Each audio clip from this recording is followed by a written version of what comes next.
আসরের সাথে সাথে রওনা দিয়ে দিয়েছিলাম জিদ্দায়। জিদ্দা গিয়ে একটা শপিং মহলের কাজ শেষ করতে না করতে ইফতারের সময় হয়ে গেছিল। সো বসের বউ এবং বসের মেয়েদেরকে একটা শপিং মহলে নামাই দিয়ে আমি চলে গেছিলাম একটা মসজিদ খোঁজার জন্য। আমার চিন্তা ছিল, আমার সাথে খাজুস ছিল, চিন্তা ছিল একটা মসজিদে গিয়ে রোজা খুলবো, নামাজ পড়বো, এরপরে কিছু একটা খাবো। বাট মসজিদের ওইখানে গিয়ে তো আমি হতবাক, মাশাল্লাহ এত সুন্দর পরিবেশই ইফতারি করাচ্ছে বলার বাইরে। মোটামুটি আমি গিয়ে 100 জনের মতো মানুষ পাইছি, কম বেশ হইতে পারে। সো সেখানে খুব সুন্দরভাবে পরিবেশ। আমি গিয়ে যেটা পাইছি, ভাত এবং মুরগি, সাত লবণ, এরপরে পানি, তো খেজুর। এর পাশাপাশি ইফতার যত কাছে আসতেছিল, আমি ইফতারে 15-20 মিনিট আগে গেছিলাম। মোটামুটি চারোপাশ থেকে ছোট ছোট বাটিতে ছোট বাচ্চারা এমনি এমনি ইফতারে আনি ফুরে ফেলতেছে। আর এখানে মানুষকে কিভাবে আপ্যায়ন করে যেন মেহমান ডাকতেছে। এটা তো একটা মেহমানদারি, তারপরে খুব সুন্দরভাবে সবাইকে ডাকতেছে, ডেকে সবাইকে বসায় ইফতার করাইলো। ইফতার শেষে নামাজ কলমা পড়ে একটু বসতেই বসের বউয়ের কল আরেকটা জায়গা যাবে, উনাদেরকে নিয়ে আরেকটা জায়গায় গিয়ে ওইখান থেকে একটা চা নিলাম। চা নিয়ে চা খাইলাম। চা খাওয়ার পর একটু রেস্ট করতে মোটামুটি আধা ঘন্টার মতো রেস্ট করছি। এর মধ্যে আবার বসের বউয়ের কল চলে আসছে, যাইতে হবে আরব মহল।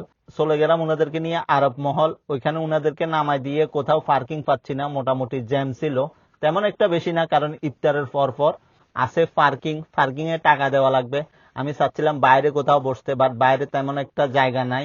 এরপরে এক জায়গায় বসার সাথে সাথে বসের বউয়ের কল, উনার চশমার অর্ডার দিছে, ওইটা নাকি রেডি হয়ে গেছে, ওটা যাই নিয়ে আসার জন্য। সো চলে গেলাম চশমা নিয়ে আসার জন্য। চশমাটা রিসিভ করে ওখানে দেখলাম একটা মেলার মতো বসছে। গিয়ে দেখলাম আসলে কি দেখতেছি না, সব খানা, পুরুষ মহিলা সবাই সবার মতো করে খাচ্ছে, কোনো সমস্যা নাই। সো ওইখান থেকে আবার চলে গেলাম আরব মহল। এগুলো শেষ করতে করতে প্রায় 10:30-11টা বেজে গেছে। আরব মহলের ওইখানে গিয়ে তো আমি পুরাই অবাক, কোথাও জায়গা নাই।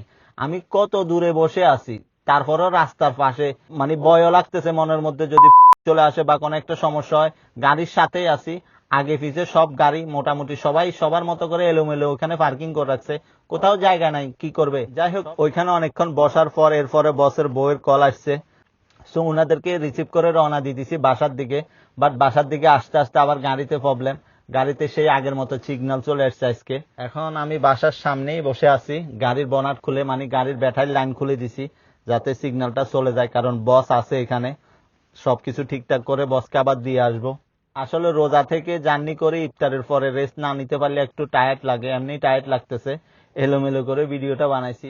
সো এখন ব্যাটারির লাইনটা ঠিক করে বসকে গাড়িটা দিয়ে আসবো। ভিডিওটা এতটুকুই, আর বেশি লম্বা করবো না। সবাই ভালো থাকবেন ইনশাল্লাহ। আসসালামু আলাইকুম।